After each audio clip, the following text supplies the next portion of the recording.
Good morning. कैसे हैं आप सब? आई होप कि आप सब अच्छे होंगे। आज जो हम टॉपिक डिस्कस करेंगे वो है लिवरेज का।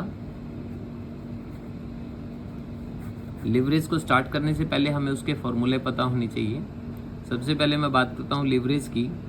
तो इसमें लिवरेज में आपको डिग्री ऑफ ऑपरेटिंग लिवरेज की बात करते हैं। तो degree of operating leverage DOL से इसको हम रिप्रेजेंट करते हैं। इसका जो फॉर्मूला है वो है C अपॉन, यानी कि C का मतलब हुआ contribution upon EBIT, earning before interest and tax. दूसरा होता है फॉर्मूला हमारा D, डिग्री ऑफ ऑपरेटिंग के बाद फाइनेंसिंग लिवरेज। तो फाइनेंसिंग लिवरेज का फॉर्मूला होता है EBIT, जो कि आपने यहाँ नीचे लिखा वो ऊपर आ जाएगा और नीचे आ जाएगा EBT। इट मीन्स कि आपका I हट जाएगा, जो कि I का मतलब इंटरेस्ट हट जाएगा, तो अर्निंग बिफोर टैक्स आ जाएगा। और तीसरा जो फॉर्मूला होता है हमारा डिग्री ऑफ कंबाइंड लिवरेज की बात करते हैं, DCL कंबाइंड। तो जो दोनों के आंसर आएंगे, DOL का जो आंसर आएगा उसको मल्टीप्लाई कर देना है आपने DFL से। तो ये 3 फॉर्मूले आपको ध्यान रखने हैं। कभी कभी किसी क्वेश्चन में हो सकता है आपसे अर्निंग पर शेयर भी पूछा जाए, तो मैं यहाँ साइड में वो भी लिख देता हूँ। अर्निंग पर शेयर का मतलब होता है अर्निंग आफ्टर टैक्स।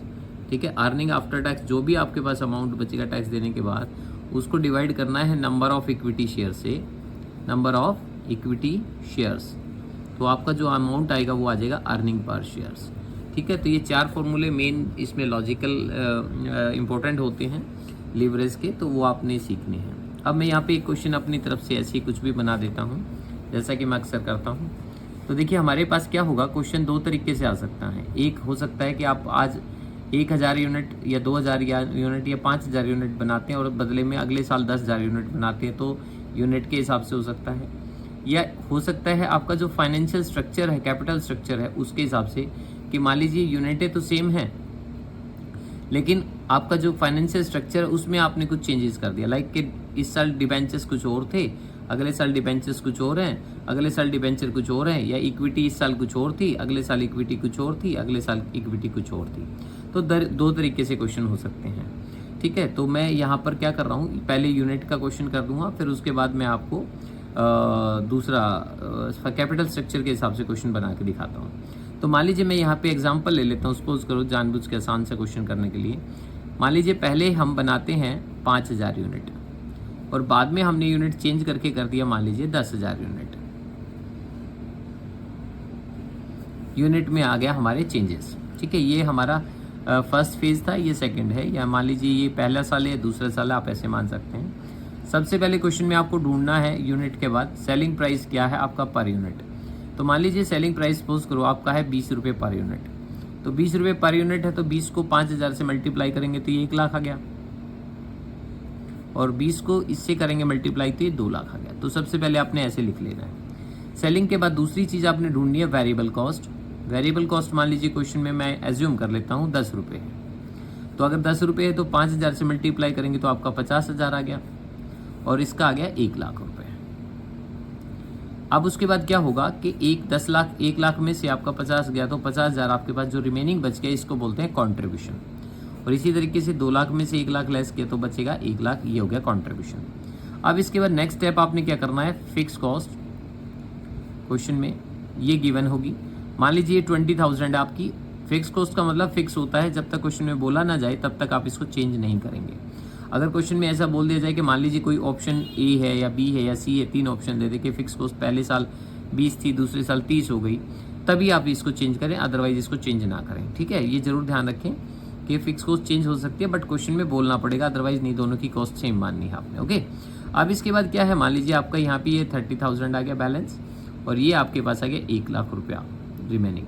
ठीक है, सॉरी 80,000, 1 लाख में से 80 लेस कर दिया, 20 लेस कर दिया, 80,000। ये आ गया आपके पास EBIT, earning before interest and tax. अब नेक्स्ट स्टेप क्या होता है, इसमें से आपने लेस करना है इंटरेस्ट।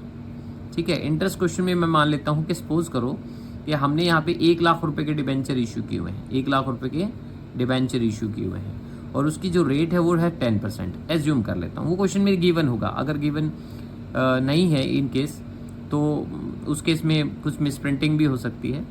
ठीक है, अदरवाइज नहीं तो गिवन होता है, हमेशा ही गिवन होता है वैसे। तो आप इस केस में क्या करेंगे, 1 लाख के डिबेंचर्स हैं तो इसका 10% क्या होगा, 10,000 इंटरेस्ट हो जाएगा, और यहाँ भी इन केस अगर कोई चेंजेस नहीं है तो डिबेंचर के केस सेम रखेंगे हम यहाँ पर। जो बाकी बचे अमाउंट है 20,000, 70,000, ये आपका जो अमाउंट आ गया EBT, अर्निंग बिफोर टैक्स आ गया। अब इसके बाद क्वेश्चन में अगर आप ध्यान से देखेंगे तो ऊपर मैंने फॉर्मूला लिखा था, देखो मैंने कहा था कि देखो हमारा कंट्रीब्यूशन अपॉन EBIT, तो कंट्रीब्यूशन यहाँ से निकल जाएगा, EBIT चाहिए था, EBIT अपना यहाँ निकल चुका है और EBIT और EBT सब निकल चुका है। तो इसलिए अपने को अब है ना क्वेश्चन को ज़्यादा लंबा खींचने की जरूरत नहीं है, लेकिन मैं इस क्वेश्चन को थोड़ा सा और कर रहा हूँ क्योंकि मैंने साइड में एक फॉर्मूला और लिखा था, अर्निंग पर शेयर। तो अर्निंग पर शेयर के लिए मुझे अर्निंग आफ्टर टैक्स भी चाहिए, तो इसका मतलब है क्वेश्चन को थोड़ा सा और आगे लेके जाएंगे हम, लेस करेंगे इसके बाद। नेक्स्ट मान लीजिए 40% टैक्स रेट है हमारी, 40% टैक्स का मतलब हुआ 8,000 रुपये, 20,000 का 40% 8,000 मैंने टैक्स पे कर दिया और यहाँ पे मैंने 28,000 टैक्स पे कर दिया। ठीक है, पे करने के बाद जो रिमेनिंग अमाउंट आ गई वो आ गई 12,000 और यहाँ पे आ गई मेरी 52,000। ये आ गया अर्निंग आफ्टर टैक्स। अब आपने एक एक करके फॉर्मूला लगाना है। पहले केस में अगर मैं बात करूँ DOL, degree of operating leverage का फॉर्मूला, तो इसमें कंट्रीब्यूशन कितना था हमारा, C अपॉन EBIT, दोनों का अलग अलग लिख देंगे। तो कंट्रीब्यूशन इस केस में था 50,000, EBIT था आपका क्वेश्चन में कितना 30,000, उसके केस में था 1,00,000 रुपये और EBIT था क्वेश्चन में हमारा 80,000। ठीक है, तो पहले केस में कितना हुआ ये हमारे पास डिवाइड करके निकाल लेंगे, अभी मैं बाद में कर देता हूँ लास्ट में।